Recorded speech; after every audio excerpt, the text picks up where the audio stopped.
What is going on, everybody? This is Mike from the last Corvette. So it's been a while. I've been extremely busy, and I just had a little bit of time to replace my center air dam. So let me begin by explaining why I had to replace it. Well, it's kind of obvious. The plastic has separated from, or I should say the rubber has separated from the plastic, and there's a big old gap there, and this thing just kind of flops in the air. But this actually serves a purpose besides just giving you a feel for, hey, you're scraping a driveway, parking block, rocks, or whatever. This actually creates downforce and also pushes the air up into your radiator at higher speeds and helps you cool your vehicle. It actually sits like this in the vehicle. So before I show you the piece that I got on the vehicle, let me just kind of explain to you. So this sits like this in the vehicle. These three holes, you're going to use a 10 mil socket and remove 3 screws. This actually bolts right to your radiator support.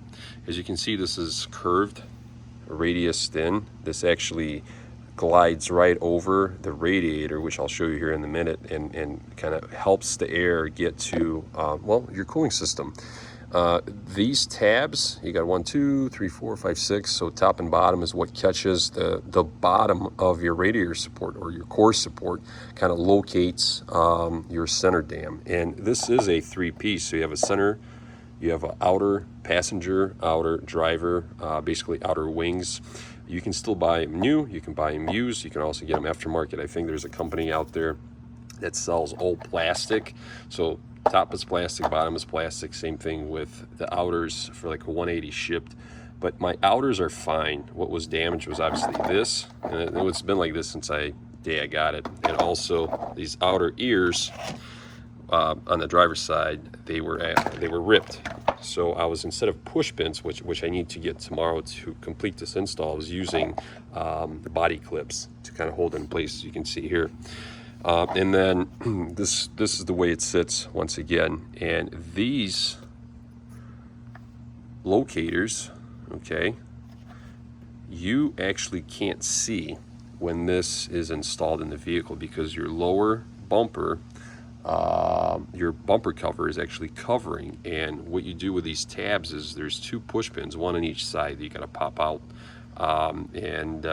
You know, it's pretty easy. But what's really holding this in place is you got, like I said, 3 screws. They use a 10 mil socket for, and you got 2 push pins, one on each side, that you got to pull out. And then this whole thing actually comes out, and you don't want to push it in. What you want to do is you want to push it towards the front of the vehicle and then rotate it out, and it drops out. Because if you try to push it in to get it out, you're going to be sitting right on the radiator support, and you're not going to have any wiggle room. So anyway, it's been a while since I made a video. I'm pretty freaking rusty. All right, let me get a flashlight for you guys and show you exactly what you need to do, because there's some gray areas. And trust me, I did this. It's freaking humid. It's hot. I didn't even have the fan running. And I always make my life freaking just like miserable, because I should have just put it on my car ramps and gave me all kinds of room. But no, I tried to be a hard ass and do it right on the floor. So let me show you something. So this is the new piece here. As you can see, you got the 3 screws, okay? If you follow it back, these are the outer pieces. This is kind of how it looks under the car. These are undamaged, and like I said, I do need to get push pins for those, and I'll get those tomorrow, and that will be it. But this is what you got to remove. So you got to take, first thing you do is you take a 10 mil socket and you remove 1, 2, 3. Then what you do is you take a 7 mil socket, and if you look under here, okay, so let me flip this phone around. So you got 1 screw, you got 2, you got 3 right there, and this is all on your lower bumper, on your fascia. You got 4, and you got 5. So once you remove the 3 screws with your 10 mil socket, and then 5 screws with your 7 millimeter socket, this whole lower fascia of your bumper is going to be loose. And now you can do this. You'll be able to reach in. I kind of give you guys kind of some of the perspective here. You're going to reach in. You're going to, come on, flashlight. You're going to take your hand. God, Lord have mercy. You're going to take your hand, and now you're going to be able, so basically the whole bottom of this bumper, this fascia is going to be loose. You're going to reach under this area here, okay? And then you're going to basically push this or pull this out of the way, reach under it, and you'll feel that little fork or the little tab, and you'll pull out the push pin, okay? Same thing, there's a push pin here, and there's a push pin right there under that plastic. And then the center air dam is yours. You can remove it. Like I said, instead of forcing it that way, what you want to do is you actually want to grab it, pull it towards the front of the vehicle, and then rotate it out. And that's the way it sits in the vehicle. Let me focus on. You see that plastic? There we go.